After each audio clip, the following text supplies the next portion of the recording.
I am writing this under an impeccable mental strain, since by tonight, I shall be no more. Penniless and at the end of my supply of the drug which alone makes me endurable, I can bear the torture no longer, and shall cast myself from this garret window into the squalid street below. Do not think from my slavery to morphine that I am a weakling or a degenerate. When you have read these hastily scrawled pages, you may guess, though never fully realize, why it is that I must have forgetfulness or death. It was in one of the most open and least frequented parts of the broad Pacific that the packet of which I was supercargo fell a victim to the German sea raider. The Great War was then at its very beginning, and the ocean forces of the Hun had not completely sunk to their later degradation, so that our vessel was made a legitimate prize, whilst we of her crew were treated with all the fairness and consideration due us as naval prisoners. So liberal, indeed, was the discipline of our captors, that 5 days after we were taken, I managed to escape alone in a small boat with water and provisions for a good length of time. When I finally found myself adrift and free, I had but little idea of my surroundings. Never a competent navigator, I could only guess vaguely by the sun and stars that I was somewhat south of the equator. Of the longitude, I knew nothing. No island or coastline was in sight. The weather kept fair, and for unencountered days I drifted aimlessly beneath the scorching sun, waiting either for some passing ship or to be cast on the shores of some habitable land.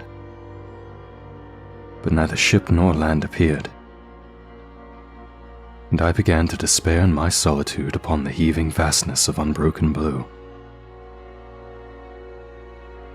The change happened whilst I slept. Its details I shall never know. My slumber, though troubled and dream-infested, was continuous. When at last I awakened, it was to discover myself half sucked into a slimy expanse of hellish black mire, which extended about me in monotonous undulations as far as I could see, and in which my boat lay grounded some distance away.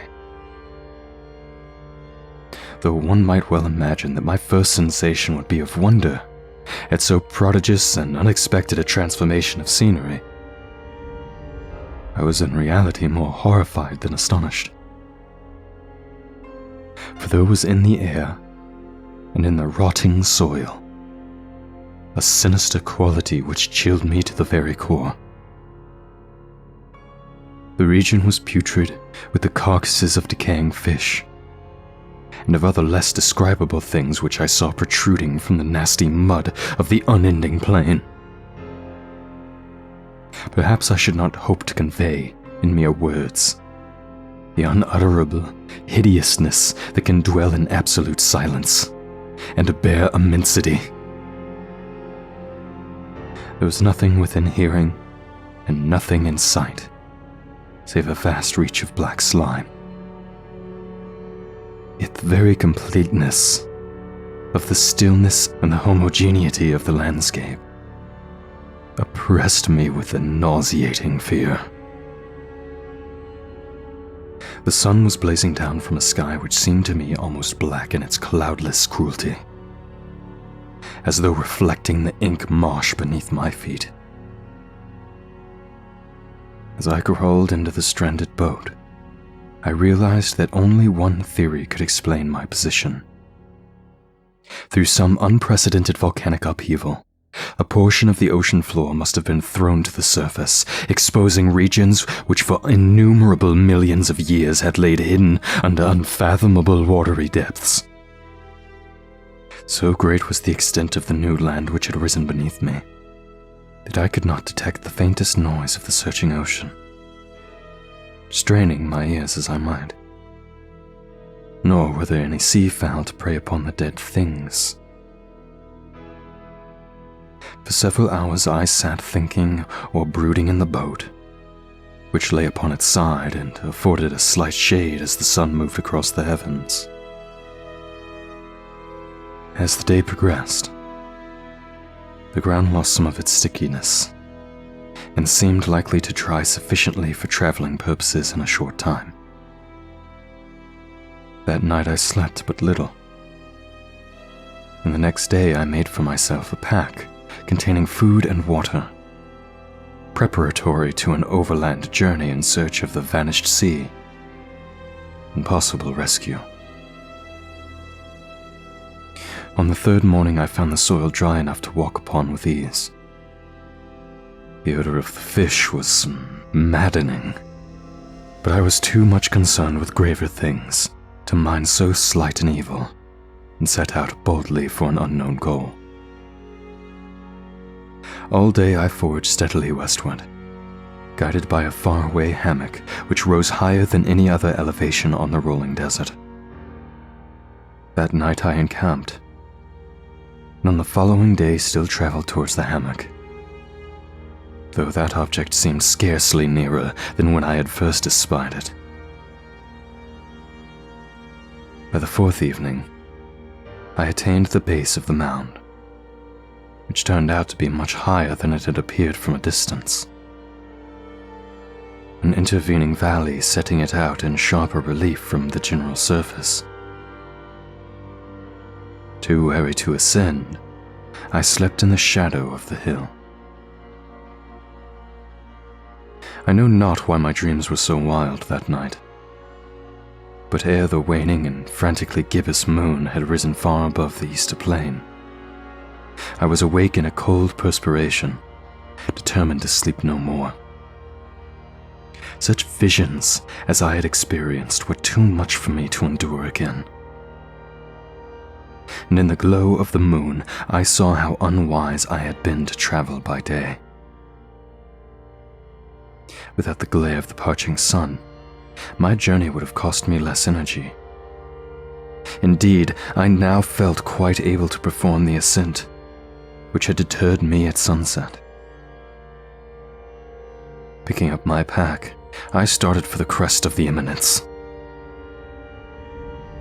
I have said that the unbroken monotony of the rolling plain was a source of vague horror to me, but I think my horror was greater when I gained the summit of the mound and looked down the other side into an immeasurable pit or canyon, whose black recesses the moon had not yet soared high enough to illuminate. I felt myself on the edge of the world, peering over the rim into a fathomless chaos of eternal night. Through my terror ran curious reminiscences of Paradise Lost, and of Satan's hideous climb through the unfashioned realms of darkness.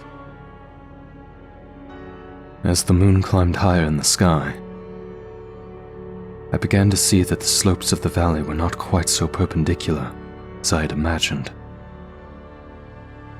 Ledges and outcroppings of rock afforded fairly easy footholds for the descent. Whilst after a drop of a few hundred feet, the declivity became very gradual. Urged on by an impulse which I cannot definitely analyze, I scrambled with difficulty down the rocks and stood on the greater slope beneath, gazing into the Stygian depths, where no light had yet penetrated. All at once, my attention was captured by a vast and singular object on the opposite slope, which rose steeply about 100 yards ahead of me. An object that gleamed whitely in the newly bestowed rays of the ascending moon. That it was merely a gigantic piece of stone, I soon assured myself. But I was conscious of a distinct impression that its contour and position were not altogether a work of nature. Closer scrutiny filled me with sensations I cannot express. For despite its enormous magnitude and its position in an abyss which had yawned at the bottom of the sea since the world was young, I perceived beyond a doubt that the strange object was a well-shaped monolith whose massive bulk had known the workmanship and perhaps the worship of living and thinking creatures. Dazed and frightened, yet not without a certain thrill of the scientist's awe or archaeologist's delight, I examined my surroundings more closely. The moon, now near the zenith, shone weirdly and vividly above the towering steeps that hemmed in the chasm, and revealed the fact that a far-flung body of water flowed at the bottom, winding out of sight in both directions and almost lapping my feet as I stood on the slope. Across the chasm, the wavelets washed the base of the cyclopean monolith, one whose surface I could now trace both inscriptions and crude sculptures. The writing was in a system of hieroglyphics unknown to me, and unlike anything I had ever seen in books, consisting for the most part of conventionalized aquatic symbols such as fishes, eels, octopi, crustaceans, mollusks, whales, and the like. Several characters obviously represented marine things which are unknown to the modern world, but whose decomposing forms I had observed in the ocean-risen plain. It was the pictorial carving, however, that did most hold to my spellbound. Plainly visible across the intervening water on account of their enormous size were an array of bas-reliefs, whose subjects would have excited the envy of a Dor. I think that these things were supposed to depict men, at least a certain sort of men. Though the creatures were shown disporting like fishes in the waters of some marine grotto or paying homage at some monolithic shrine which appeared to be under the waves as well. Of their faces and forms I dare not speak in detail, for the mere remembrance makes me grow faint. Grotesque beyond the imagination of a Poe or a Bulwer, they were damnably human in general outline, despite webbed hands and feet, shockingly wide and flabby lips, glassy, bulging eyes, and other features less pleasant to recall. Curiously enough, they seem to have been chiseled badly out of proportion with the scenic background, for one of the creatures was shown in the act of killing a whale, represented as but little larger than himself. I remarked, as I say, their grotesqueness and strange size, but in a moment decided that they were merely the imaginary gods of some primitive fishing or seafaring tribe. Some tribe whose last descendant had perished eras before the first ancestor of the Piltdown or Neanderthal man was born. Awestruck at this unexpected glimpse into a past beyond the conception of the most daring anthropologist, I stood musing whilst the moon cast queer reflections on the silent channel before me. Then, suddenly, I saw it. With only a slight churning to mark its rise to the surface, the thing slid into view above the dark waters. Vast, polyphemus-like, and loathsome. It darted like a stupendous monster of nightmares to the monolith, about which it flung its gigantic scaly arms, the while it bowed its hideous head and gave vent to certain measured sounds. I think I went mad then. Of my frantic ascent of the slope and cliff, and in my delirious journey back to the stranded boat, I remember little. I believe I sang a great deal, and laughed oddly when I was unable to sing. I have indistinct recollections of a great storm sometime after I reached the boat. At any rate, I know that I heard peals of thunder and other tones which nature utters only in her wildest moods. When I came out of the shadows, I was in a San Francisco hospital, brought thither by the captain of the American ship which had picked up my boat in mid-ocean. In my delirium I had said much, but found that my words had been given scant attention. Of any land upheaval in the Pacific, my rescuers knew nothing. Nor did I deem it necessary to insist upon a thing which I knew they could not believe. Once I sought out a celebrated entheologist and amused him with peculiar questions regarding the ancient Philistine legend of Dagon, the fish god. But soon perceiving that he was hopelessly conventional, I did not press my inquiries. It is at night, especially when the moon is gibbous and waning, that I see the thing. I tried morphine, but the drug has given only transient surcease, and has drawn me into its clutches as a hopeless slave.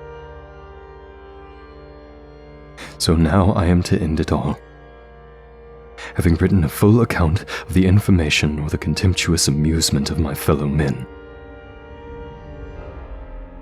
Often I ask myself if it could not have all been a pure phantasm, a mere freak of fever as I lay sun-stricken and raving in the open boat of my escape from the German man-of-war. This I ask myself. But ever does there come before me a hideously vision in reply. I cannot think of the deep sea without shuddering at the nameless things that may be at this very moment, crawling and floundering in its slimy bed, worshipping the ancient stone idols and carving their own detestable likenesses on submarine obelisks of water-soaked granite. I dream of a day when they may rise above the billows to drag it down in their reeking talons, the remnants of puny, war-exhausted mankind. Of a day when the land shall sink, and the dark ocean floor shall ascend amidst universal pandemonium. The end is near. I hear a noise at the door, as of some immense, slippery body lumbering against it. It shall not find me. God, that hand! The window! The window!